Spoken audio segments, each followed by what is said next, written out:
Hello बच्चों, बेटा आज ये वीडियो हमारी फर्स्ट यूनिट की लास्ट वीडियो है। हमारी यूनिट फर्स्ट इलेक्ट्रोस्टैटिक्स आज कंप्लीट हो जाएगी और मैंने इस यूनिट के लगभग सभी डाउट डिस्कस कर लिए हैं बेटा। इसके अलावा अगर फिर भी आपके कोई डाउट है तो उनको आप मार्क करके रखिए और जब भी हमारी क्लासेस स्टार्ट होंगी हम उनको क्लास में डिस्कस कर लेंगे। ओके बेटा, तो स्टार्ट करते हैं हम। अब गिवन प्रॉब्लम क्या है, एनसीईआरटी प्रॉब्लम है आपकी और बहुत ही इजी सी प्रॉब्लम है बेटा। तो इसमें क्या दिया हुआ है ध्यान से समझिएगा। ये आपके पास एक स्फेरिकल कंडक्टर दिया गया है जो पॉजिटिवली चार्ज है, ठीक है। और इस कंडक्टर पर हमने छोटा सा होल कर दिया है। अब एक बात बताओ बेटा, जो ये छोटा सा होल करोगे तो एक स्फेरिकल बॉडी पे जब एक छोटा सा होल होगा तो वो आपको कैसा दिखाई देगा? ऐसा दिखाई देगा ना जैसे उसमें से एक डिस्क काट ली हो हमने। बिल्कुल, तो बेटा वही है कि एक छोटा सा होल किया गया है। अब कहता है कि जो रिमेनिंग पार्ट बच गया है, इस पार्ट की वजह से हमें यहाँ इस होल पर ये बताना है कि जो इलेक्ट्रिक फील्ड होगी वो सिग्मा बाई 2 एप्सिलॉन नोट होगी बेटा। ये हमें प्रूव करना है, ठीक है बेटा। तो हम स्टार्ट करेंगे।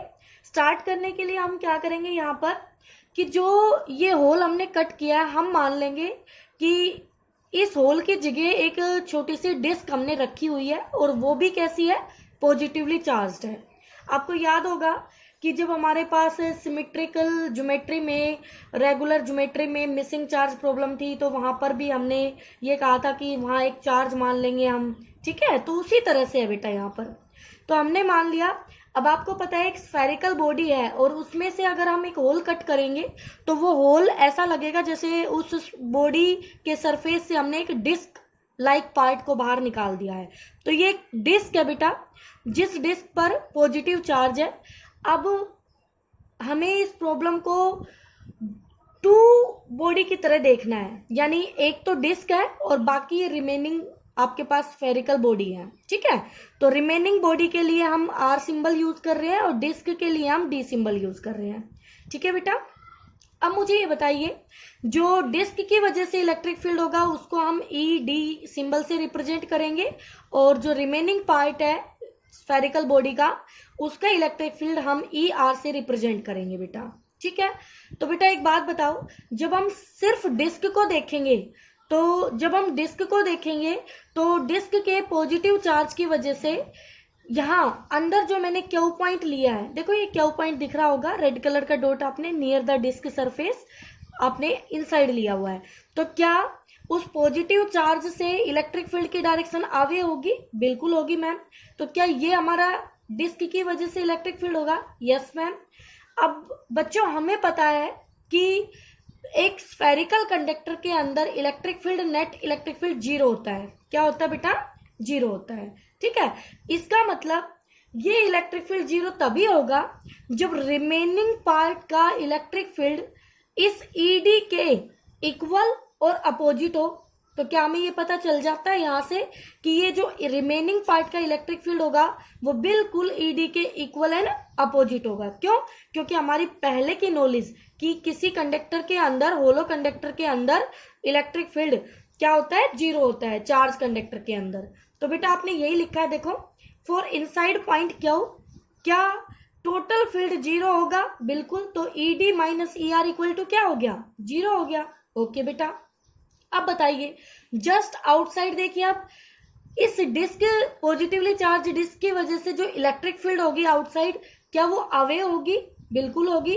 ई डी हमने इलेक्ट्रिक फील्ड रिप्रेजेंट किया तो ये आपने अवे दिखा दी इसकी डायरेक्शन उस डिस्क से, क्योंकि वो पॉजिटिवली चार्ज है।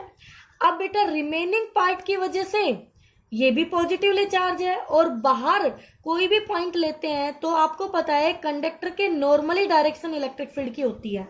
तो क्या इस पॉइंट पर ये रिमेनिंग पार्ट की वजह से भी इलेक्ट्रिक फील्ड की डायरेक्शन आउटवर्ड आएगी? यस मैम, हम जानते हैं, ये नॉलेज है हमारे पास। तो यहाँ पर भी क्या हो जाएगा? ई आर और ई डी दोनों आउटवर्ड एक्ट कर जाएंगे। और बेटा हमें मालूम है कि एक स्फेरिकल बॉडी के आउटसाइड जो इलेक्ट्रिक फील्ड है वो आपका कितना होता है? जस्ट सरफेस के नजदीक, सरफेस पर सिग्मा बाई एप्सिलॉन नोट। जो पी पॉइंट है वो बिल्कुल नियर द हमने सरफेस लिया है, क्योंकि हमें उस होल के अंदर की बात करनी है, तो वो होल नियर द सरफेस, ठीक है बेटा। तो इसलिए पी पॉइंट क्या है, नियर द सरफेस। तो यहाँ से बाहर ये दोनों इलेक्ट्रिक फील्ड मिलके क्या सिग्मा बाई एप्सिलॉन नोट होनी चाहिए, बिल्कुल मैम। तो बेटा इक्वेशन 1 और इक्वेशन 2 आपके पास आ चुकी है। इन दोनों से जब हम सोल्व करेंगे तो यहाँ से आप ई आर की वैल्यू निकाल लेंगे, वो आ जाएगी आपके पास सिग्मा बाई 2 एप्सिलॉन नोट, और यही वैल्यू आपकी क्या होगी, sigma by 2 epsilon note ED की होगी, ठीक है बेटा। तभी तो ये अंदर इक्वल एंड अपोजिट होके 0 बनाएगा और बाहर क्या हो जाएगा। अब देखो, तो रिमेनिंग पार्ट की वजह से जो इलेक्ट्रिक फील्ड आया वो कितना एक्ट करेगा इस टाइनी होल में, वो एक्ट करेगा सिग्मा बाई 2 एप्सिलॉन नोट, ठीक है बेटा। और यही हमें क्या करना था, प्रूव करना था। ओके, अब बेटा इसी प्रॉब्लम से रिलेटेड है next problem. Find electrostatic pressure on the surface of A charge conductor. ये एक चार्ज कंडक्टर है बेटा आपके पास, और आप किसी भी पॉइंट पर इलेक्ट्रोस्टैटिक प्रेशर फाइंड आउट करना चाहते हैं। तो छोटा सा पार्ट, हम इसी की बात करें तो छोटे से पार्ट पर जो प्रेशर आप डिस्कस करना चाहते हैं, तो प्रेशर होता है फोर्स पर यूनिट एरिया। और बेटा ये छोटा सा एरिया लिया हुआ है, इस पे फोर्स कौन लगाएगा, इस पार्ट को छोड़ के जो बाकी पार्ट बच गया है उसी का फील्ड तो लगाएगा। यस मैम, क्योंकि कोई भी फील्ड अपने ऊपर फोर्स नहीं लगाता है, कोई और फील्ड किसी और बॉडी पर फोर्स लगाएगा, ठीक है बेटा। तो यही हमारे पास, तो हमने स्मॉल फोर्स लिख लिया स्मॉल एलिमेंट का, वो हो गया हमारे पास स्मॉल चार्ज इनटू में इलेक्ट्रिक फील्ड। और बेटा ये इलेक्ट्रिक फील्ड हमें sigma by epsilon note put नहीं करनी, वो तो पूरे कंडक्टर का हो जाएगा। और आप जिस पार्ट पे डिस्कस कर रहे हैं उस पार्ट को छोड़ के वो कंडक्टर पूरा नहीं होगा, रिमेनिंग कंडक्टर होगा। तो रिमेनिंग कंडक्टर का कितना होगा, सिग्मा बाई 2 एप्सिलॉन नोट। तो फील्ड कितना आ जाएगा, सिग्मा बाई 2 एप्सिलॉन नोट। और बेटा small charge sigma charge density into में स्मॉल एरिया, यही तो लेते हैं हम, ठीक है बच्चों। उसके बाद बेटा स्मॉल फोर्स आपके पास आ गया है sigma D A sigma upon 2 epsilon note. तो क्या इसको मैं ऐसे लिख लूं, सिग्मा स्क्वायर अपॉन में 2 एप्सिलॉन नोट, और डी ए को हमने यहां भेज दिया, और डी एफ अपॉन में डी ए यानी फोर्स अपॉन में एरिया। तो ये प्रेशर ही तो हुआ बेटा आपके पास, तो ये आ गया सिग्मा स्क्वायर अपॉन में 2 एप्सिलॉन नोट। और इसको आप इस फॉर्म में लिख सकते हैं, क्योंकि E इक्वल टू क्या होता है, सिग्मा बाई एप्सिलॉन नोट। तो सिग्मा बाई एप्सिलॉन नोट, तो एप्सिलॉन नोट से मल्टीप्लाई, एप्सिलॉन नोट से डिवाइड, तो सिग्मा बाई एप्सिलॉन नोट हो गया E, और वो हो जाएगा E स्क्वायर। तो ये हो गया 1/2 epsilon note E square. Okay बच्चों, तो ये एक छोटा सा टॉपिक था, इसे आप जरूर कर लें। इसके बाद एक छोटा सा टॉपिक रह जाता है ग्राफ से रिलेटेड, तो उसको भी आप ध्यान से देख लेंगे। क्या दिया गया है गिवन प्रॉब्लम में, इसमें दिया है बेटा, देखिए 2 ग्राफ हम डिस्कस कर रहे हैं यहाँ पर, और बिल्कुल इजी है। पहले मुझे ये बताइए बेटा, एक कैपेसिटर है, बिल्कुल है, कैपेसिटर की प्लेट के बीच में क्या आपने यूनिफॉर्म फील्ड पढ़ा, yes ma'am, sigma by epsilon note. तो क्या ये सेपरेशन डी है, यहां से यहां तक अगर मैं चलूं तो मुझे फील्ड कैसी मिलेगी, यूनिफॉर्म। तो अगर मैं डी के साथ ई इलेक्ट्रिक फील्ड का ग्राफ बनाऊं तो क्या वो इस सेपरेशन के इंडिपेंडेंट है, यानी कि हर जगह सेम है, तो क्या वो यूनिफॉर्म एक जैसा ग्राफ बनेगा, बिल्कुल मैम। तो वो ग्राफ कैसा बनेगा, इस तरह से बनेगा आपका। तो इसी पे बेस्ड अगली प्रॉब्लम, ये देखिए, ये आपके पास एक प्लेट, ये दूसरी प्लेट, इस पे पॉजिटिव सिग्मा दिखा दिया, इस पे नेगेटिव सिग्मा दिखा दिया बेटा, और इसको हमने टोटल 1 2 3 4 5 6 7 पार्ट्स में डिवाइड किया है, जिनसे हमने फर्स्ट पार्ट में कुछ नहीं फिल किया तो एयर है, उसके बाद नेक्स्ट पार्ट में हमने K1 डाइलेक्ट्रिक डाल दिया है बेटा, फिर हमने एयर लिया है, फिर K2 डाइलेक्ट्रिक डाल दिया, फिर से एयर है, और फिर हमने मेटल डाल दिया कॉपर, और फिर से एयर है। तो 7 रीजन्स में इस तरह से आपने देखना है कि इलेक्ट्रिक फील्ड कैसे आएगी। तो देखते हैं बेटा, हमें पता है कि इलेक्ट्रिक फील्ड डी के इंडिपेंडेंट है, चाहे वो इलेक्ट्रिक फील्ड कम हो चाहे वो ज्यादा हो। अगर यहाँ पे आप के फिल कर देते हैं तो यही सिग्मा बाई एप्सिलॉन नोट के हो जाता, तो ये टोटल वैल्यू कम हो जाती, हर जगह रहता तो एक जैसा ही, तो वो ग्राफ यहाँ नहीं बन के थोड़ा नीचे बन जाता, ठीक है बेटा। तो आगे देखिए, पहले रीजन में और ये आपके पास नेक्स्ट थर्ड रीजन में, फिफ्थ रीजन में, सेवंथ रीजन में एयर है, तो वहां हर जगह सेम इलेक्ट्रिक फील्ड होगी, सिग्मा बाई एप्सिलॉन नोट। तो क्या बेटा इनका जो ग्राफ बनेगा इन गैप में, क्या वो सेम लेवल पे आएगा? यस मैम, सेम लेवल पे आएगा। तो मैंने बिल्कुल इसी को फॉलो करते हुए ऐसे अपना एक डाटा, एक स्केच तैयार कर लिया है बेटा डॉटेड लाइन से, ताकि मुझे ग्राफ बनाने में दिक्कत ना हो। तो बताओ बेटा, इस रीजन में अगर मैं ये लाइन इंडिकेट करती हूँ इलेक्ट्रिक फील्ड के लिए सिग्मा बाई एप्सिलॉन नोट को, तो क्या इस रीजन में भी ये लाइन इसी लेवल पे आएगी? इस वाले में भी यही लेवल रहेगा और इसमें भी ये लेवल रहेगा। तो चारों में लेवल देखो सेम है, क्योंकि चारों में एयर है, इलेक्ट्रिक फील्ड इक्वल है। अब देखते हैं कौन कौन से, 1, 2 और 3, इन 3 में क्या कहानी है।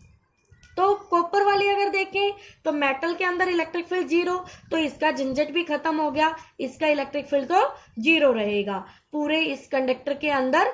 तो यहाँ 5R से 6R तक इलेक्ट्रिक फील्ड 0 मिलेगी। अब बच गया है K1 और K2 वाला।